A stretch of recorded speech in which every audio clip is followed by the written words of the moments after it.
Okay, so this is a new project we're doing.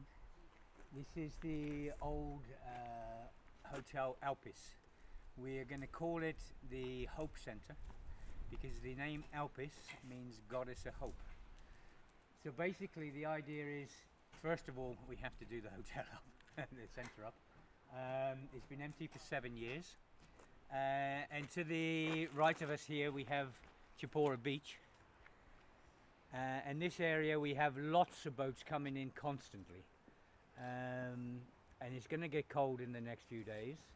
So when the boats come in here now, we can bring them straight up. There's a pathway down to the beach and with some steps.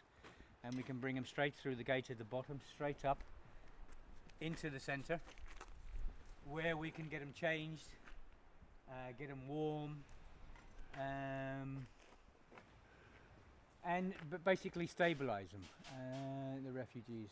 So okay, let's go around. Let's have a walk around and I'll show you the bits and pieces.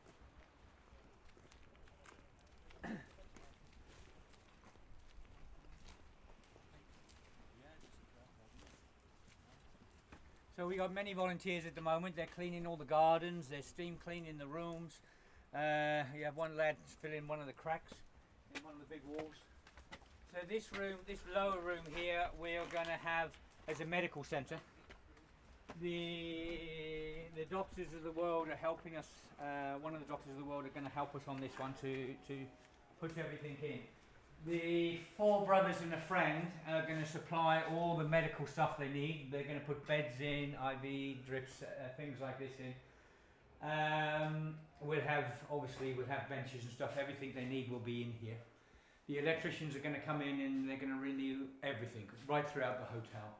We're going to drop a false ceiling in here. There was an old rotten ceiling in there. We're going to put a new ceiling in, which won't take long. There is toilet, shower,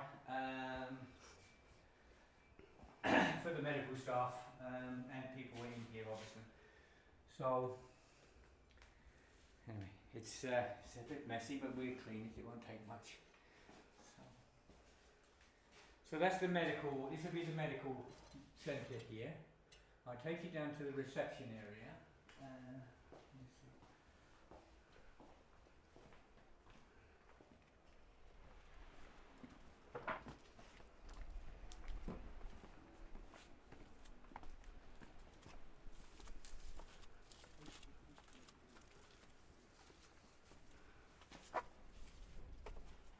Okay, this will be the reception area. Mainly information. We'll have it in 3 languages. We decided Arabic, Farsi and English. We could put more languages in, but where do you stop? So I think those 3 basic languages should be enough to cover everyone. If not, there'll be other people that can interpretate. But if we put everything in here, explaining where they'll be going from here. The centre itself is only here just to bring them in, stabilise them, give them an hour or 2 rest, and then we'll have coaches coming up from Mytilene, taking them down to Moria and Karatepe camps. So it's just basically to give them a little bit of dignity, a little bit of privacy, and get them dry, get them warm, and just give them a few hours of peace and quiet and normality, which I think is badly needed. You know, the way the European governments treat refugees like animals is disgusting. It should never happen. We are all human beings anyway. And just to give them a little bit of dignity and a bit of respect, and for the mothers to cook their own food if necessary for their families, and for mum and dad to be together, not in a tent full of 300-400 people, to have a little bit of privacy for a few hours, I think is needed badly. And I think this might be a beacon for many old buildings right throughout Europe we could do up. It's not a problem. And give the refugees some dignity, which is badly needed. Right, I'll take you around further. We'll put one thing straight here on camera now. We don't take any money at all. We have a lot of pure arseholes that are saying that we are rich and we're taking money and everything else. We do not take nothing. All the finances will go into NGOs and the NGOs pay the bills. Yeah? Now, for all these small P-minded people out there that think we are rich people, we're not. I drive a 3-cylinder Daewoo. I have a little shop that keeps me in my bread and butter and pay my bills. And that goes for all the volunteers here as well. They come, they help, they bring their own donations to help the refugees. I want to put this straight because there's some real arseholes out there. For some reason, they're trying to destroy us. These right-wing arseholes. They're disgusting. Everything here is done by the heart. Everything is from here. Okay, I want to put that straight. The refugees here will not be paying a penny. It's free. There will be a manager in here who will be doing it for free. She will be having free accommodation, obviously, and her friends, but they will be there. Yeah? So let's get that straight. The food will be free. It will be all done by NGOs. All the finances will be done by NGOs, and everything will go through Timologios. So everything will be legal. Everything will be above board. Anyone, plumbers, electricians, anyone doing any work within the hotel, it will be all on paper. There will be accountants. Everything will be accounted for. Just to stop you pea-brained people. Okay? Everything. Okay, let's carry on. So we're going round to the main reception room now, to the main area. This is the walkway down to the beach. There is a swimming pool down there which we will be covering. We'll empty it, we'll put a forced floor on top of it to make it safe so no children fall inside it.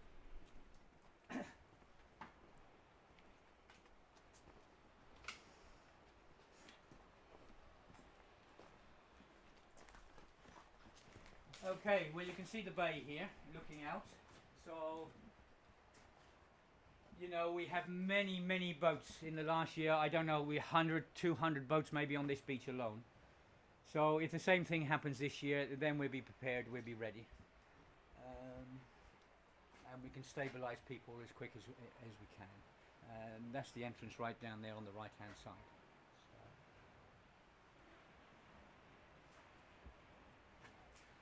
So. Okay.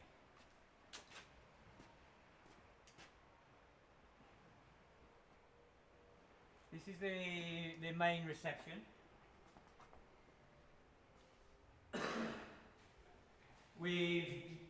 We've had to strip the walls off. They had like a cladding on the wall, so we've taken all the cladding off. We had architects here at the time, and they wanted to see this crack. They had a good look at it from both sides, and it's a very old crack. And what we will do, we'll take out all the loose. We will refill it and restabilise it. And they seem quite happy with it, you know. They said it is a bad crack and it had happened a long time ago. So, here behind the cladding we found this heart. And it's the guy that built the place and his wife. And what we do, when we're going to redo these walls, obviously, we are going to put a frame around this and we're going to leave it because we think it's very important that the big heart of the people that built this place and the big heart of the person that's letting us rent the place, it should be there for everyone to see. I think it's very important. This is the kitchen. Here we had cladding all over, and as you can see we've been drying it out the last 3-4 days. We've had the big blow heater in here. We've got to take out that big cowl in there, but we'll put brand new sink units, brand new cupboards and everything else, and we'll put a bar across here, this area, with a hatchway. But the idea at the centre is, you know, we will help the refugees as much as we can. We will have volunteers here, and the centre is open to all volunteers, it's open to all NGOs. We're not going to anyone, even local people can come, they can look, they can help. That's what it's about, you know. So if the mothers and the families, they want to come in, and if they want to make their own family some food, they can. You know, there will be people here all the time helping, but we will encourage them to make their own food and make them feel like human beings again. So there's far too much going on all around Europe where the refugees are made to be refugees, and there's no need for this. You know, they're quite capable of looking after their own families. They're quite capable of doing their own washing and cleaning and everything else. And I think it's very important we give them the chance to feel like human beings and feel like they're helping their own families. So this is the main. We have a toilet in here, women's and men's toilets. We clean those up. We have a big fire here, which we've had going 24 hours a day because we're really trying to dry it out. 7 years of damp and that in here has been quite bad. So really, basically, this room, we could accept a boat straight away because it is warm in here. And if we get a boat in the middle of the night, you know, freezing cold people, we bring them straight up from the beach. We can get them in here and we can stabilise them. Above us, we have rooms full of clothes, which we're sorting out now in plastic boxes ready. We have emergency blankets. We're prepared to bring a boat in straight away, even though we're still doing the place up. But it's better than them sleeping out on the beach and dying from hypothermia. We can bring them in here and we can stabilise them and keep them warm. And there's plenty big enough in here to take 60, 70 people. We have blankets and sleeping bags. So, okay, we'll quickly take up the top.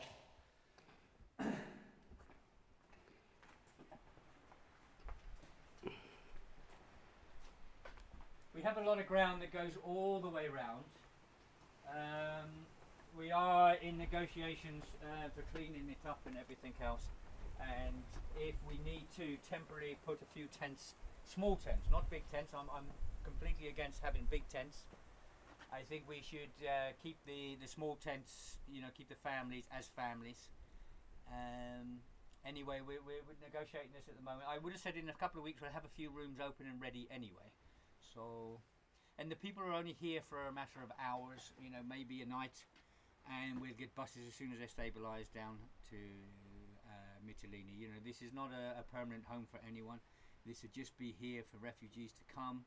We'll stabilise them, look at them medically, and then we'll move them down to the main camps. So.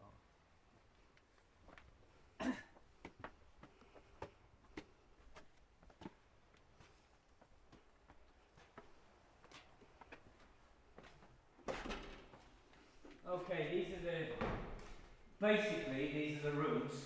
We have some rooms they have upstairs as well.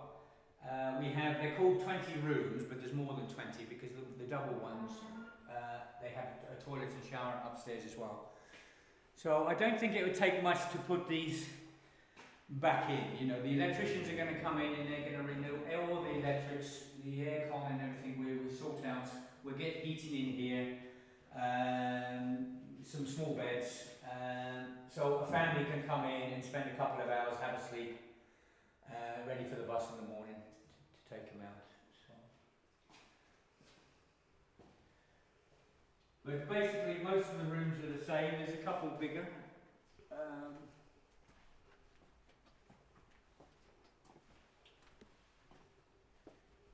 This is the centre of the hotel. We have storage rooms here. I mean, basically, there's a lot of work needed in the rooms regarding electricity, plumbing. We have a major problem with the plumbing. Every time we fix one, it's bursting again, you know, because the old pipes have been not under pressure for so long.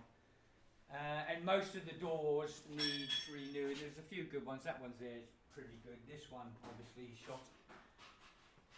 But we'll put you know, we're hoping we'll get some builders from all over Europe. You know, any guys out there having a week's holiday or 2 weeks holiday would be really much appreciated, especially if you have a little bit of finances yourself to come and fix a few doors for us or fix a few beams or, you know, do a bit of repairs on some stonework. Basically the hotel is very good, but there are areas that we do need, you know, professional people. And anyone thinks they can help in any way, it's much appreciated. It is absolutely appreciated.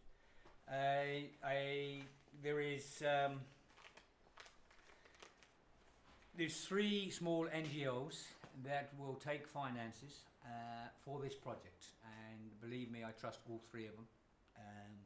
It's Nina from UK Action for Refugees. You'll find this one on Facebook, and you'll find out on Facebook where to donate to Nina. And if you say it's for the Elpis Centre, they know. I think there is a Facebook thing just saying the Elpis Centre, so it's going straight into there. There's our old friends Positive Action from Glasgow, who've done us a terrific job over the months. And Positive Action are paying the rent on the building. I'd like to put that straight. And anyone can help Positive Action out financially to help us. It's really, really appreciated. And that's Positive Action from Glasgow. Rabina Kreshi. You know, they're a terrific NGO, and everything comes to us. Every single penny. And Drop in the Ocean. Drop in the Ocean from Norway. Truda, she's been with us since early August, and she set the Drop in an Ocean up for my family and the refugees here. And they've looked after us, and they're one of the best teams we got out here. Believe me, all your finances will go here. It will go in. Receipts will be taken. Everything will be accounted for. Don't listen to these brain people on the internet. Honestly, everything will come here, and everything will go towards the refugees. We do not pay volunteers. You know, the volunteers come with the big hearts. Most of them come with their own finances, and they look after themselves. So, you know, all the finances will come here. We're not like a big aid agency who have overseers, you know, that are paid $500,000 a year each. We don't get nothing. This is just here for the refugees. This is just it, to give them some dignity, give them some respect, and give them a little bit of family life for a few hours. And off they go again. Okay? I thank you all very, very much. We're going to get a Facebook page with the Hope Centre, Elpis, and we'll put all the links on. Oh, there you go. Yeah. Cookie's holding the camera, and Cookie said we're going to get a Facebook page. So it's the Hope Centre. It'll be the Hope Centre Elpis. I don't know, when's this up and running, Cookie? Tracy's working on it, so we're going to put it up, and we'll put all those links so Okay. people know exactly who to donate and how to help. Absolutely. And other ways of helping. Okay, absolutely fantastic. Cool. Thank you, Cookie. I'll take the camera for a second. Okay. Keep it on. That's it. This is Cookie. Hi, Cookie. Hello. Cookie, Jenny. I mean, we have some really, really tremendous volunteers here. Great Absolutely. team here. Wonderful people have been coming every day from different areas and all independent. All independent volunteers. So not attached to any big organisations. They're just coming, week's holiday, 2 weeks holiday, and they're just grafting really hard. So thank you to everybody. It's a place of love. Yeah, it's going to stay like that as well. You know, we will get problems. We know we're going to get problems from the right wing and things because you know they're trying to shut us down anyway all along the beaches because of international rescue.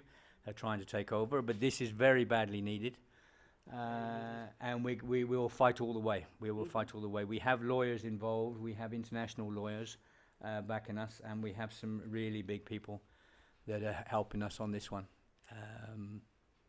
It's much needed. Just by going up and down the coast, you can say if when the weather changes, we all know. We know what it's like. I know what it's like. I know the hypothermia. Really I've seen the babies. Yeah. I've seen, you know, and we've lost quite a few. We've lost a few just recently And as it well. just takes too long to get up to that site. Way too long. Yeah, And it's gonna be Cookie's talking about the international site on the dirt track, the international rescue site. It takes far too long from here to get up there. Dangerous road, putting everybody in danger. Even the volunteers driving up there, and they actually asked us on the beach at Lighthouse. For us to help them drive people up there, and they know the roads are difficult. So that's wrong from them, really. So this is just wonderful place. And the beach, the lifeguards said the beach is perfect. They're really happy with the beach. They will guide people in very safely. Because it's very sheltered. So perfect. Fantastic. Thank you, Cookie. Cookie's one of our great volunteers. And with Jenny, there's a massive crowd of them. Absolutely. Tracy. Doing her work. This is Tracy. Hi, Tracy. Hello. How you doing? I'm doing So good. Tracy's in here. She's sorting out all the boxes for the clothes and everything. So when the boat comes in, we can bring the women into the women's room, changing room, and the men into the men's changing rooms. And we'll get you some more boxes, Trace. You make a list of what you want regarding sweatpants and stuff, and we'll bring you. We've got loads down in the storerooms, so we'll bring it up. Okay. Wonderful. Yeah, fantastic. And Tracy, at the moment, I just called her. She was steam cleaning a room, and I stopped her because she had a generator. We don't have power on at the moment, so she had a generator going, which was a bit noisy. And I said, Trace, can you stop it just for a second? And so she's come in here and doing some work in here while I finish this little film. Okay. I thank everyone. This is one problem which is being dealt with now. These cracks along here. I mean, basically the things are sound. Yeah, we have a lady here down here from Czechoslovakia. I'll come and introduce her. We have teams from everywhere coming in, all nationalities, and they're all coming in helping. At the moment, this is the crack from the inside. What we're going to do now, Rob. It is Rob, isn't it? Yes. Yeah, Rob's chiseling it all out and getting on the loose outs, and then we're going to put a sealant deep down. And then we'll fill it outside that. And Rob said he'd try and get it finished today because we're expecting rain later. And Rob's a great guy. Huh? We're going to say hello. So, and Elpis is somewhere. I don't know where Elpis has gone. She's mostly gone to bed, I should think. She was running around earlier. We have a little puppy called Elpis that everyone's feeding, looking after. No, she's not on bed. I don't know where she is.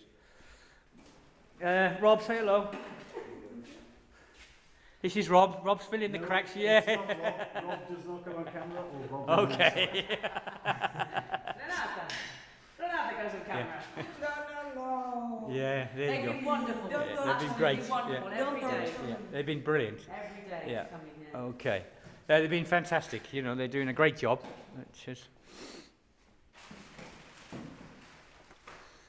So. So that's it. This is the Elpis Centre,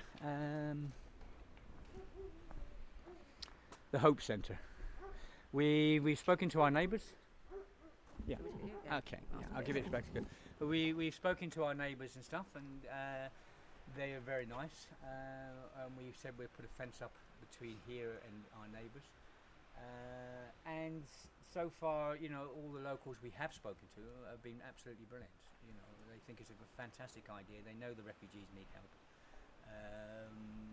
So far it's been good. You know, we will get problems from the right wing, we know, because they've given us problems from day one. But we will do our best to carry on and keep going. And centres like this, I think should be open all throughout Europe. Europe has to change. You know, these are human beings; they're not animals. And to give them a bit of dignity and a bit of life, it doesn't hurt. Yeah, that's it. Okay, thank you everyone. Thank you very, very much. And every little helps, believe me. Every little helps. We have a massive project here. You know, the Four Brothers and Friend said they will pay for half the electrics bill. I think the electric bill is going to come to 13,000, 14,000 euros. And they said, Eric, we'd do half, which has given us a great start. And we have people coming in with small donations, paying the plumbers and everything else. But as I said, everything is legal.